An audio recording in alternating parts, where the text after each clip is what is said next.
Ipuin nyo yung dating mga kinatatakutan ng mga Pilipino, sila Chavit Singson, miski si Atong Ang, di ba? Ngayon no, nagtatago. Kaya dito sabi ko nga, mukhang walang makakaligtas sa gobyerno ni Pangulong Bongbong Marcos. Magulat tayong lahat, baka biglang i-request pa kay Pangulong Bongbong Marcos na isa pang termino. Dahil nung nakikita ng mamamayang Pilipino na talaga pong nagsisilbing Metro Aid po ang ating Pangulong Bongbong Marcos sa korupsyon Di ba? Naglilinis ng korupsyon ang Pangulong Bongbong Marcos. Pag ganyan po nakita ng Pilipino at tuloy-tuloy yung kanyang mga proyekto, ay mga kababayan, hindi humalayo na hilingin ng mga kapwa natin Pilipino o ng taong bayan na magdagdag pa o mag-extend ng termino. Ngayon, ang tanong, meron bang legal na pamamaraan kung paano makapag-extend si Pangulong Bongbong Marcos? Di ba, Ma'am Delia Rosario, extend pa ng isang term. Hindi humalayo mangyari yan, ha? Pero ang tanong nga, sabi natin, is kung paano magiging legal yung mga ganun. No? Ngayon, bago tayo tumungo kay Marcoleta, mga bossing, kung maalala nyo ho, no, ang ating Pangulo ay nagkaroon ng karamdaman. Actually, hindi naman malala, no? Sabi nga nila, ay kasama sa pagtanda lang yung nararamdaman o naging karamdaman ng Pangulo, pagsakit lang ng tiyan, no? Si Senator Amy Marcos, nagpalabas ng kanyang pahayag. No?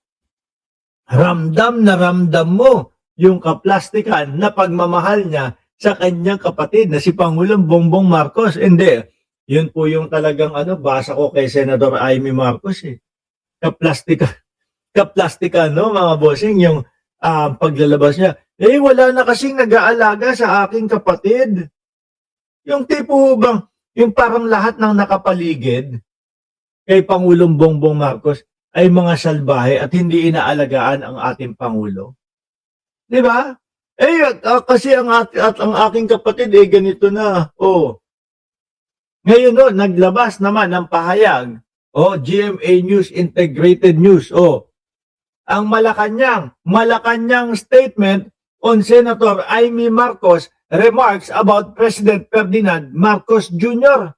No, sandali Medyo nakakatawa ho kasi ito, mga bossing. Medyo nakakatawa ho, kaya gusto ko siguraduhin na talagang ito ay galing sa GMA News, no? Yung paglalabas ng ganitong pahayag ho nila, mga kababayan. GMA News. Amy Marcos. Baka mamaya ma-fake news tayo at hindi Eto. Oo nga. Tama. Ayan, nasa news. GMA talaga. Di ba basahin natin dito? Ito yung sinabi ni Amy Marcos. Wala kasing nag-aalaga sa kanya. Sino ba dyan sa nakapaligid sa palasyo, sa dinabi-dabi ninyo, ang talagang nagmamahal sa kapatid ko? Unang-una, syempre, yung asawa. Nakatira din yung sa palasyo. Yung mga anak, nakatira din ho sa palasyo. Ayun ho, mga boss chief mo, sir, hindi mo maku-question ang pagmamahal nun sa kanilang padre de pamilya, anak at asawa. Di ba? Yan lang ang tanong ko. Ang health niya ang bibigay. Kanya-kanyang agenda kayo dyan. Wala namang umaasikaso sa kanya. Ang sagot naman ho daw, mga Malacanang, mga bossing, punyeta, baba ka. Ay, hindi. Sorry, hindi yun yung sagot na Malacanang. Sorry. No? Sagot ni Chi, yun. Kay Senadora Amy Marcos. Sagot ng Malacanang, huwag nating gawing biro ang kalusugan ng Pangulo. Huwag maging komedyante. Totoo naman ho. No? Yung paglalabas, mga boss chief mo, sir, ni Amy Marcos ng kanyang pahayag. Yung akala mo, nagpapatawa. Nakala mo, siya yung talagang may pag-aaruga at pagmamahal sa kanyang kapatid. Kung makita nyo nga lang ho yung kung paano niya siraan si Pangulong Bongbong Marcos nung sumampa siya sa entablado ng INC at kung ano-anong mga paninira ang sinabi niya kay Pangulo. Yun po ba ang maituturing nyo na pagmamahal sa kanyang kapatid? Di ba? Nagmumukha talaga siyang payaso. No? Huwag maging komedyante o payaso sa pagbibigay ng payo. Totoong puso at pagkalinga ang kailangan ng isang tao at may tao na may pinagdaanang karamdaman. Huwag magpaka-plastic sa mata ng nakararami. Correct? Taliwas naman ho kasi yung mga sinasabi ni Senator Amy Marcos na pagmamahal sa kanyang kapatid versus doon po sa nakikita natin taong bayan sa mga ginagawa at kilos niya. Alam niyo ho, para ho sa akin mga boss Chipamo, sir, yung mga pagsama niya sa mga Duterte at paninira niya kay Pangulong Bongbong Marcos, para ho sa akin hindi lang ho pagtakwil kay Pangulo yan Pagtakwil ni Amy Marcos sa buong pamilya niya. Biruin nyo, tingnan nyo kung sino yung mga nakakasama ni Pangulong Bongbong Marcos. Ngayon, yung mga kapatid niya. No? Pwera lang ho si Amy Marcos. Pwera lang ho kay Manang Amy. Di po ba?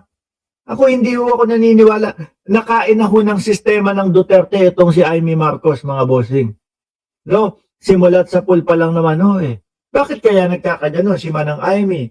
Meron tayong mga naririnig na dahil daw po, o kagaya niyan, nandito si Mami Pebbles nung isang araw, no? O kahapon. Ang sinasabi niya, si Amy Marcos, meron daw pogo. At karamihan daw doon sa allies ni dating Pangulong Duterte, meron daw pogo. O baka yun yung mga kinakahimutok nila. At si Amy daw ang isa doon sa author, doon pogo na yun. Kaya tingnan nyo, pinagtawanan ang ating bayang Pilipinas sa buong mundo. Biruin nyo ho, mga kababayan. No? Yung mga pogo, tinatabla po yan o tinatanggihan sa ibang mga bansa ho. Sa atin, sige, pasok, ali kayo. Tara, suportahan namin yan. Yung pala, nagkaroon sila. Meron pang sinabi si Manang Amy, si Pebbles Talakera, na si Noybi daw o si Binoy, meron din daw humpogo. Pero nung mga panahon nyo yun, na legal pa, yung kay Robin Padilla daw mga kababayan. Pero yun, ang dami nating nalalaman. At itong mga kagaya nila Amy Marcos na sumisira ho kay Pangulong Bongbong Marcos, mga bossing, ay talaga namang talaga naman ho na alam mo kung saan yung pinanggagalingan at lakas ng loob nila kung bakit nila sinisira si Pangulo Bakit? Baka po totoo na dahil sa pera. Siyempre, kapag kayong pogo mo, nasa gasaan, magagalit ka. Kung yan yung kinabubuhay mo Di ba? Pero dahil hindi maganda, at hindi maganda ang dulot sa Pilipinas, pinaalis, pinaban ni Pangulong Bongbong Marcos. Di ba? Tama lang ho para sa akin yun.